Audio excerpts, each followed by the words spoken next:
দুইটা প্রশ্ন। প্রথম প্রশ্ন, বাংলার প্রথম স্বাধীন সুলতান কে ছিলেন? ফখরুদ্দীন মোবারক শাহ নাকি শামসুদ্দিন ইলিয়াস শাহ? এবং দ্বিতীয় প্রশ্ন, সুবাহি বাংলা এবং সালতানাতি বাংলা কি একই কথা নাকি আলাদা কথা? যদি আলাদা হয় তাহলে এই দুইটার মধ্যে পার্থক্য কি? আচ্ছা, এই দুইটা প্রশ্ন নিয়ে আলাপ করার আগে এই প্রশ্নগুলো কেন মাথায় আসলো বা এই কথাগুলো নিয়ে কেন কনফিউজড হলাম, যে বই পড়ে কনফিউজড হলাম সেই বইটা নিয়ে আগে আলাপ করি। বইয়ের যতগুলো জনরা আছে তার মধ্যে ব্যক্তিগতভাবে আমার যেসব জনরা পছন্দ তার মধ্যে উল্লেখযোগ্য একটা হচ্ছে হিস্টোরিক্যাল ফিকশন বা ঐতিহাসিক উপন্যাস জনরা। তো আমি রিসেন্টলি পড়লাম সালতানাতি বাংলা, নিসর্গ মেরাজ চৌধুরীর লেখা, এবং এটা হচ্ছে একটি ঐতিহাসিক উপন্যাস, যে উপন্যাসের মূল চরিত্র হচ্ছেন শামসুদ্দিন ইলিয়াস শাহ। এবং এই শামসুদ্দিন ইলিয়াস শাহকে নিয়ে কথা বলতে গিয়ে যখন এই প্রসঙ্গটা আসছে যে উনি ছিলেন প্রথম স্বাধীন সুলতান, তখনই আসলে ওই কনফিউশনটা মাথায় আসে যে তাহলে ফখরুদ্দীন মোবারক শাহ কি ছিলেন। আচ্ছা, যাই হোক, ওই প্রসঙ্গে আমি পরেই আসি। আগে বলি যে এই নিসর্গ মেরাজ চৌধুরীর লেখা সালতানাতি বাংলা এই বইটা আমার কেমন লাগলো। আচ্ছা, একটা ঐতিহাসিক উপন্যাস লেখার ক্ষেত্রে যে যে বিষয়গুলো আমার কাছে বেশি চ্যালেঞ্জিং লাগে তার মধ্যে উল্লেখযোগ্য একটা বিষয় হলো যে ঐতিহাসিক উপন্যাসগুলোতে মূল চরিত্র বা আসল চরিত্রগুলোর পাশাপাশি বেশ কিছু কাল্পনিক চরিত্র এবং কাল্পনিক ঘটনাকে আনতে হয়, এবং এই কাল্পনিক চরিত্র কাল্পনিক ঘটনাগুলোকে এমন ভাবে আনতে হয় এবং মূল চরিত্র বা আসল চরিত্রগুলোর সাথে এমন ভাবে তাদের সমন্বয় করতে হয় যেন ইতিহাস খুব বেশি বিকৃত না হয়, এবং গল্পের যে, এটা তো একটা উপন্যাস, তাহলে গল্পের যে একটা ফ্লো থাকে সেই ফ্লোটা যেন নষ্ট না হয়। এবং এই জায়গাটাতে আমি বলবো নিসর্গ মেরাজ চৌধুরী বেশ সুন্দরভাবে এই বিষয়টা মানে সমন্বয় করতে পেরেছেন। তিনি এই বইতে যে ঐতিহাসিক চরিত্রগুলো আছে, যেমন শামসুদ্দিন ইলিয়াস শাহ, ফখরুদ্দিন মোবারক শাহ, ফিরোজ শাহ, মুহাম্মদ বিন তুগলক, এবং এরকম আরো যেসব চরিত্র যেগুলো একদম ইতিহাসের পাতায় লিখিত পরিত চরিত্র, এই চরিত্রগুলোর পাশাপাশি তিনি আরো কিছু চরিত্র এনেছেন নিজের মনের মাধুরী মিশিয়ে বা গল্পের সুবিধার্থে। সেই চরিত্র, কাল্পনিক চরিত্র এবং এই আসল চরিত্রগুলোর মধ্যে তিনি এত সুন্দর একটা সমন্বয় করেছেন যে বইটা শুরু থেকে শেষ পর্যন্ত এই পড়ার যে জার্নিটা উপভোগ্য ছিল। বইটা ভালো লেগেছে, ভালো লিখেছেন তিনি। তো এই জায়গাটাতে লেখক সার্থক। এবং এই যেটা বললাম যে বইটা মূলত শামসুদ্দিন ইলিয়াস শাহকে কেন্দ্র করে লেখা হলেও এই বইতে এই ফখরুদ্দিন মোবারক শাহ, ফিরোজ শাহ এই চরিত্রগুলো বেশ গুরুত্বপূর্ণ জায়গা দখল করে আছে। এই বইটাতে মোটামুটি 4-5টা পর্ব ভাগ করা আছে, এবং প্রত্যেকটা পর্বে দেখা যাচ্ছে এক একটা পর্বে এক একজনের গুরুত্ব বেশি দেখা যাচ্ছে। এবং শামসুদ্দিন ইলিয়াস শাহ তিনি হচ্ছে শাহ-ই বাংলা হয়ে ওঠার আগ পর্যন্ত তিনি তো শুরুতেই একদম টাস করে হয়ে যায়নি, তার তো একটা দীর্ঘ পথ পাড়ি দিয়ে আসতে হয়েছে, এবং এই পথ পাড়ি দেওয়ার সময় ওই যে বিভিন্ন চরিত্রগুলো তাদেরকেও লেখক বেশ সুন্দরভাবে উপস্থাপন করার চেষ্টা করেছেন, এবং তাদের মধ্য দিয়ে তিনি হচ্ছে শামসুদ্দিন ইলিয়াস শাহ চরিত্রটাকে তুলে এনেছেন।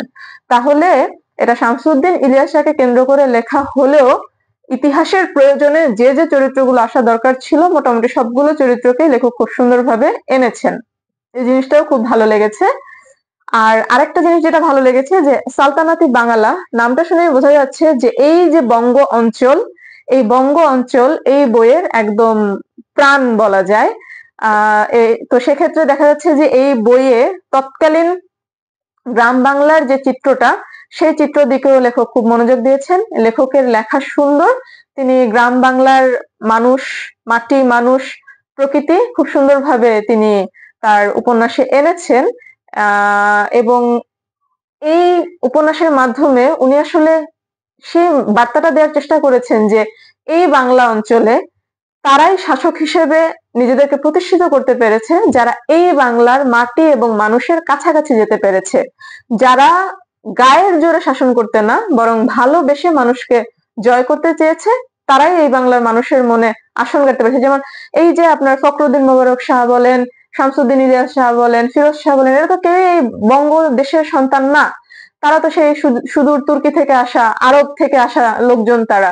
তাহলে তাদেরকে কেন মানুষ, এই বাংলাদেশের মানুষ কেন তাদের নেতৃত্ব মেনে নিবে বা নিল, এবং কিভাবে তাদের প্রতি আনুগত্য, সেটা কি শুধুই গায়ের জোরের কারণে, নাকি হচ্ছে অন্য কিছু ছিল? তো এই জায়গাটাতে লেখকের বার্তা ছিল এটা, যে যে শাসক যত বেশি এই বঙ্গদেশের মাটি এবং মানুষের কাছাকাছি যেতে পেরেছেন, সেই শাসক তত বেশি সফলভাবে এই দেশকে শাসন করতে পেরেছেন।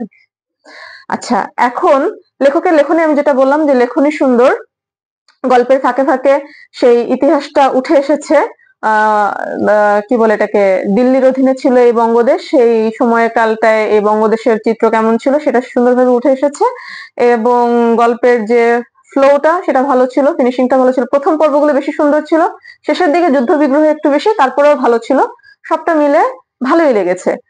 কিন্তু যেটা খারাপ লেগেছে সেটা হচ্ছে এই বইতে প্রচুর বানান ভুল এবং জ্যোতিচিহ্নের খুবই বিশ্রী অবস্থা।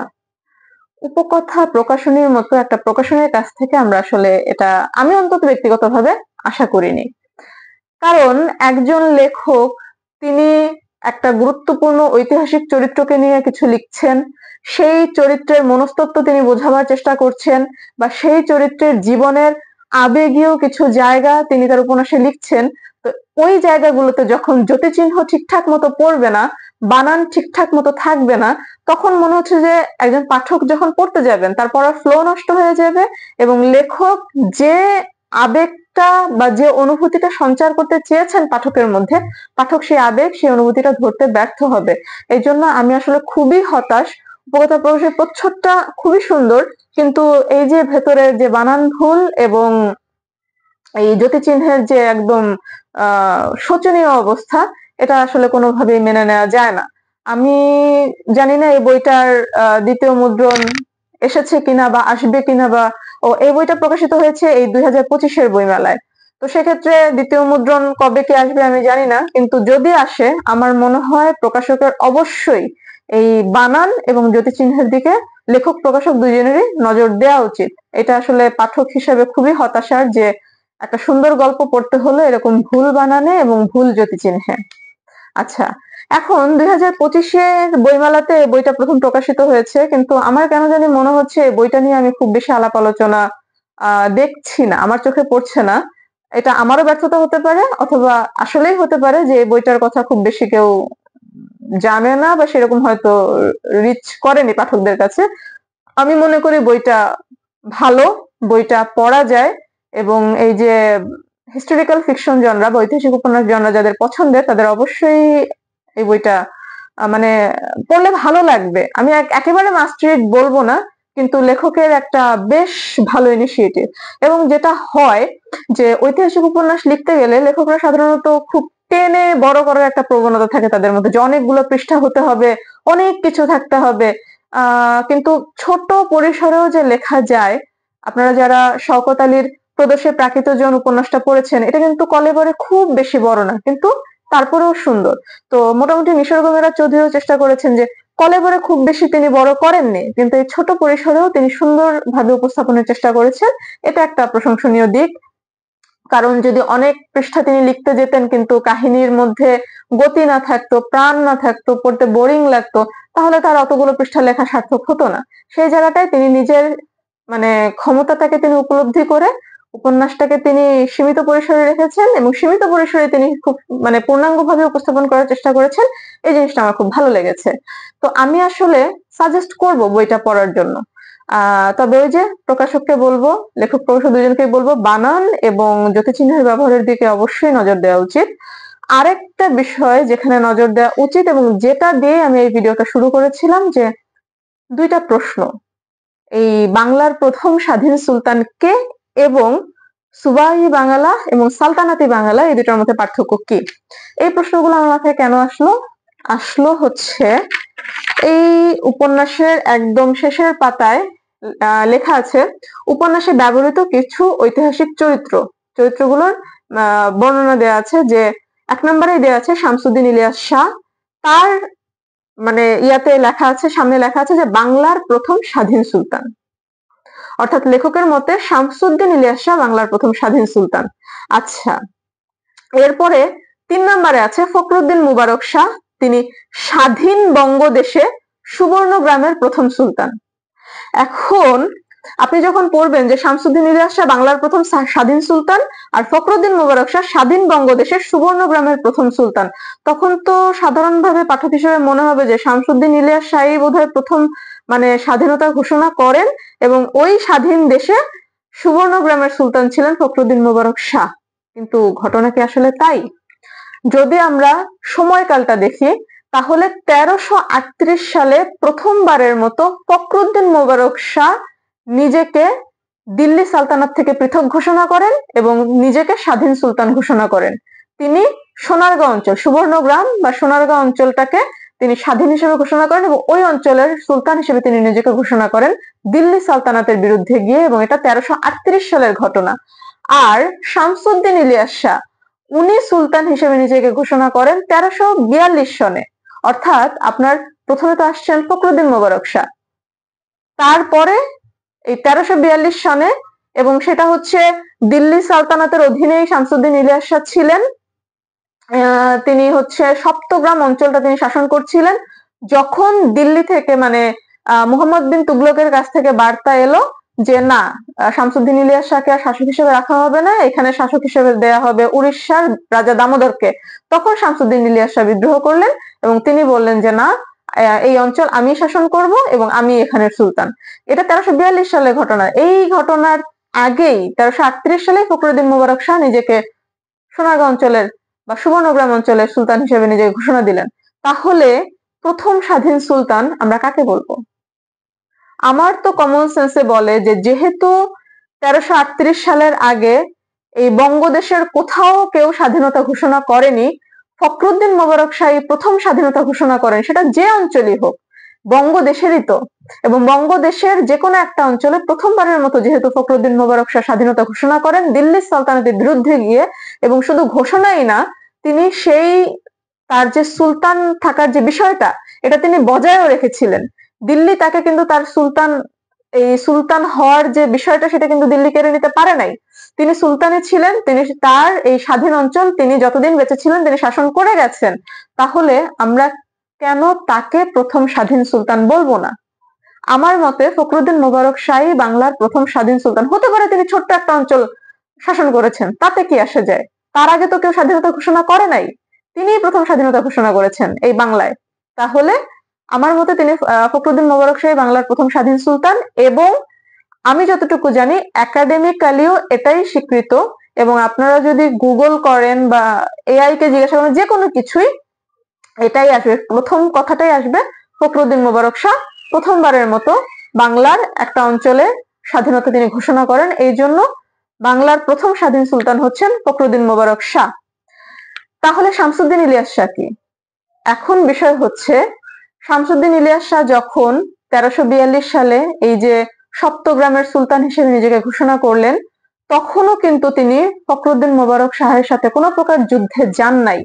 ফখরুদ্দিন মোবারক শাহ সোনারগাঁ শাসন করলেন, শামসুদ্দিন ইলিয়াস শাহ সপ্তগ্রাম শাসন করলেন, এবং এই দুজনের মধ্যে একটা চুক্তি ছিল কেউ কারো রাজ্য আক্রমণ করবে না, এবং ফখরুদ্দিন মোবারক শাহ যতদিন বেঁচে ছিলেন শামসুদ্দিন ইলিয়াস শাহ এই চুক্তি রক্ষা করেছেন।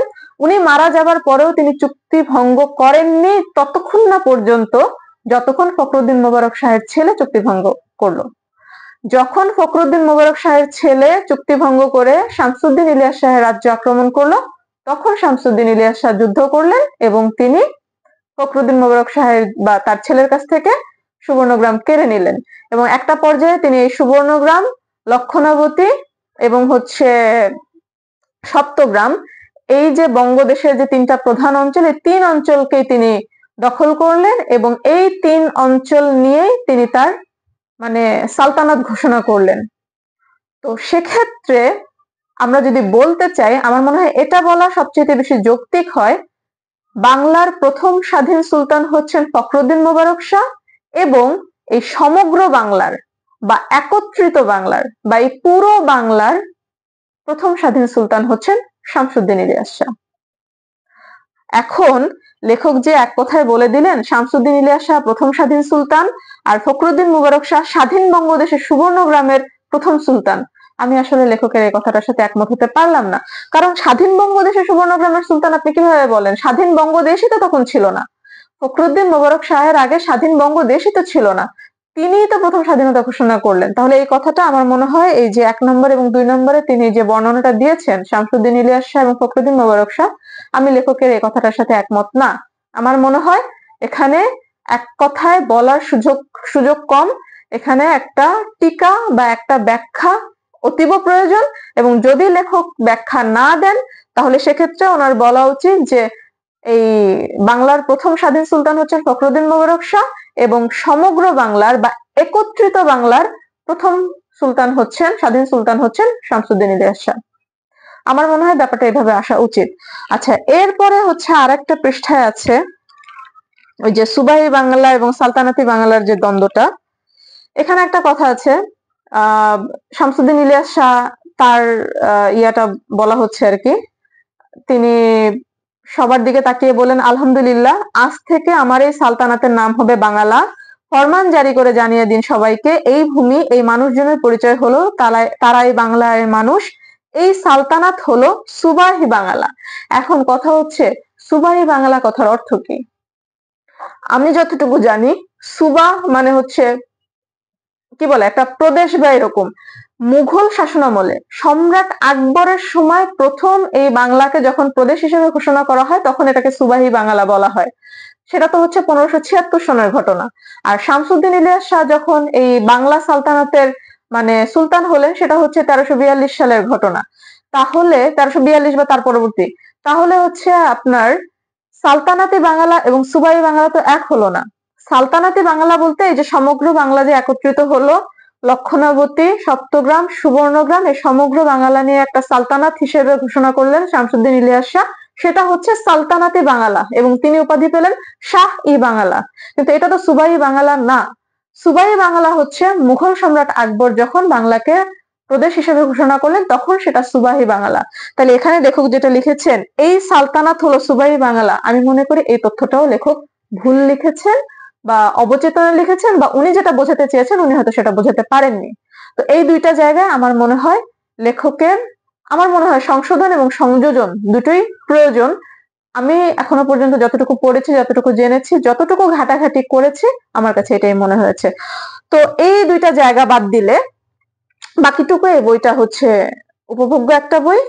এটা পড়লে এই দুইটা ভুল থাকলেও একটা সুবিধা যেটা হয়েছে, এই কনফিউজিং ঘটনাগুলোর পড়ার কারণে আমি কিন্তু এই জিনিসটা নিয়ে আরো বেশি ঘাটাঘাটি করলাম। ঘাটাঘাটি করার কারণে কি হলো, আমি আরো ক্লিয়ার হলাম বিষয়গুলো নিয়ে। এটা একটা প্লাস পয়েন্ট। তাই বলে যে বইতে আসলে ভুল তথ্য বা কনফিউজিং তথ্য থাকা উচিত এটাও ঠিক না। এই বিষয়ে আমি লেখকের প্রকাশকের দৃষ্টি আকর্ষণ করব। বাকি সবকিছু ভালো। বানানের দিকে, জ্যোতিচিহ্নের দিকে দৃষ্টি আকর্ষণ করব, এবং এই যে প্রথম স্বাধীন সুলতানকে এই তথ্যটা এবং সুবাহি বাংলা এবং সালতানাতি বাংলার যে পার্থক্যটা, এই বিষয়গুলোতে আমি আসলে লেখক প্রকাশক দুজনেরই দৃষ্টি আকর্ষণ করছি। বাকিটুকু ওভারঅল মিলিয়ে বইটা ভালো লেগেছে, চাইলে আপনারা পড়তে পারেন। ধন্যবাদ সকলকে।